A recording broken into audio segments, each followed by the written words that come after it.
nyota ya Harmonize ipo kwa Kajala. Nyota ya Harmonize ipo kwa Kajala. Na Harmonize ameshalijua hilo. Kwa ndo maana akitulia tu kwamba mimi nyota yangu ni huyu kadada Kajala. Harmonize kalijua hilo. Watu wanazungumza sijui Harmonize mkubwa, sijui Kajala mdogo.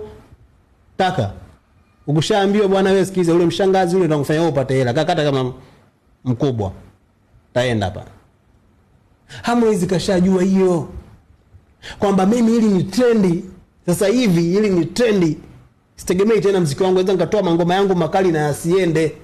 Lakini nikishaingia kwenye mahusiano na Kajala, nitazungumziwa, nitatrendi, mitandaoni itakuwa mimi, nitapata show, my endorsement yatakuja.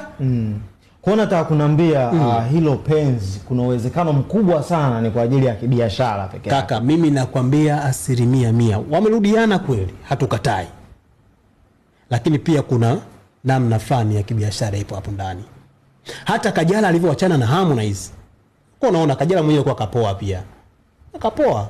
Mambo yamepoa. Harmonize naye pia anajifurukuta, mara si malaika, mara si nani ule Posh Queen, mara nani, lakini vitu vyote vinagoma. Angalia juzi kipande kidogo tuna Kajala mtandao ulivyolipuka.